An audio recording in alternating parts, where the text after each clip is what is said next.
ప్రముఖ సినీ నటి శ్రీమతి సంగీత గారి ప్రారంభించారు. IVF చికిత్సలో 25% భారీ discount, free doctor consultation, free ultrasound scan. 49 అంటే సంతానం, 49 అంటే సంతోషం. విజయవాడ వరదలు జగన్ విధ్వంసం వల్లనే వచ్చిందని చెప్పేసి లోకేష్ అంటున్న పరిస్థితి. నిజంగా జగన్ 5 ఏళ్ల పాలన వల్లనే విజయవాడకు వరదలు వచ్చిందా? కృష్ణానది తర్వాత కృష్ణానది పొంగటం ఒకటి, తర్వాత ఏంటంటే కృష్ణానది బ్యారేజీ యొక్క గేట్లు కనుక సడన్గా ఓపెన్ చేయకపోతే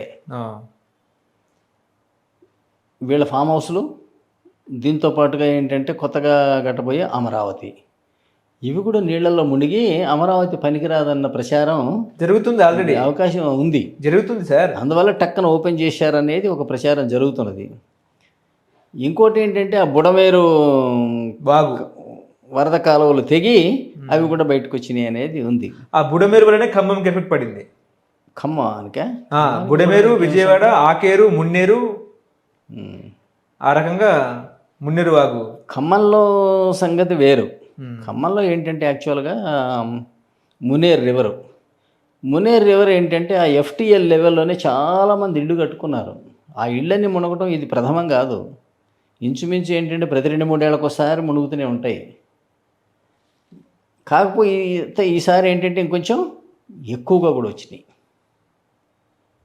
అందువల్ల మునేరు పరివాహక ప్రాంతంలో ఇళ్ళు కట్టుకున్న వాళ్ళందరికీ ఈ కష్టం ఉంది. అది వాళ్ళ తప్పే, లేదా వాళ్ళు కట్టుకుంటుంటే చూస్తూ ఊరుకున్నటువంటి తప్పే. ఇప్పుడు ఇందాక నేను మెజారిటీ పోతే నా పదవి పోతుంది. అట్లాగే ఏంటంటే 100 మంది గ్రూపుగా ఉన్నారనుకో, వాళ్ళని కాదంటే రేపు పొద్దున నా ఓట్లు వ్యతిరేకం అవుతాయేమో. ఈ ఓట్ల వ్యతిరేకం దరిద్రం నేను మీకు అనేకసార్లు చెప్పాను. ఇప్పుడు సందర్భం కాదు, మళ్ళీ అదే పదే చెప్పినట్టు అవుతుంది. రేపో మాపో నేను ప్రెస్ మీట్ పెట్టి చెప్పబోతున్నాను ఆ పుస్తకం రిలీజ్ సందర్భంలో. అందువల్ల వాళ్ళని వీళ్ళు అడ్డుకోలేకపోతున్నారు. ఇది ఒకటేమో మున్నేరు పరివాహక ప్రాంతం మునిగింది. రెండోది ఎక్కడ మునిగింది అంటే, ఎందుకంటే మున్నేరు బ్రిడ్జి నిండి ఆ బ్రిడ్జి పైకి వచ్చినాయి నీళ్ళు. ఇదే ఫస్ట్ టైం అంత రావడం.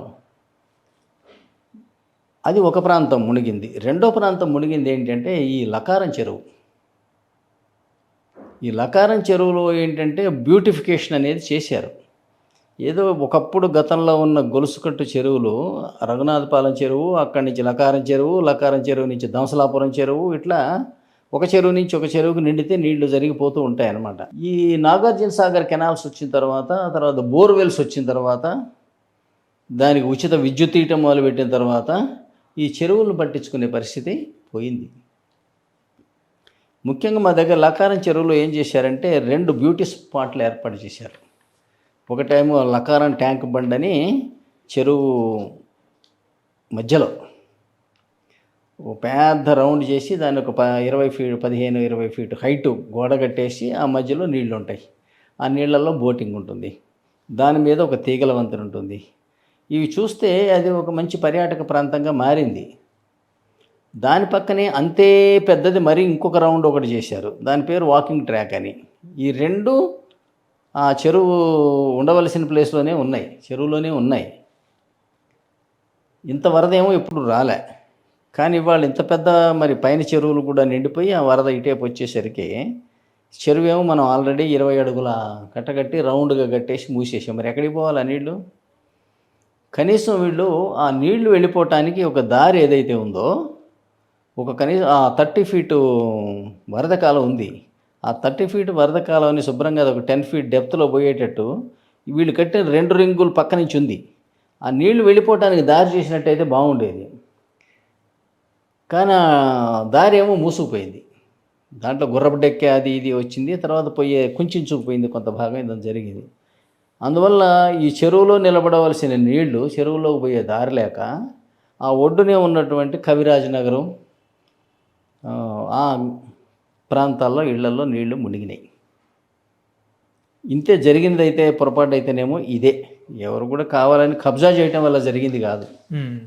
కానీ విజయవాడ చరిత్రలో ఎరుగని ముప్పు, హుదూదులు మించిన విజయవాడకు వరదలు. వరద నష్టం దాదాపుగా 6,882 కోట్లు. నిజం. మనకేంటంటే తెలంగాణలో ఏంటంటే ఇక్కడ రాతి నేలలు ఉంటాయి, తర్వాత ఏంటంటే ఎత్తుపల్లాలు ఉంటాయి. అందువల్ల నీళ్లు పడితే జారిపోతాయి. తర్వాత నేలలు ఏంటంటే ఇసుక నేలలు ఉంటాయి. నీళ్ళని వెంటనే పీల్చేసుకుంటాయి. కానీ అక్కడే ఏంటంటే రేగడి నేలలో తర్వాత ఏంటంటే సమాంతరంగా ఉంటాయి, మైదాన ప్రాంతాల్లాగా ఉంటాయి. అంతేగాని ఒక పక్కకు వంపు విపరీతమైన స్పీడ్తో పోయేటట్టు ఉండవు. దానివల్ల ఒక్కసారి నీళ్ళ బుడమేరు నీళ్ళ లేదా కృష్ణానది నీళ్ళ పైకి ఎక్కినాయి అంటే అవి అంత ఈజీగా పోవు, మన దగ్గరలాగా వెంటనే పోవు. ఎందుకంటే నేల పీల్చుకోదు, వంపు లేదు స్పీడ్గా వెళ్ళిపోవటానికి. అందువల్ల అది అక్కడ ప్రమాదం ఉంది. అందువల్ల వాళ్ళు కేర్ఫుల్గానే ఉండాల్సిందే యాక్చువల్గా.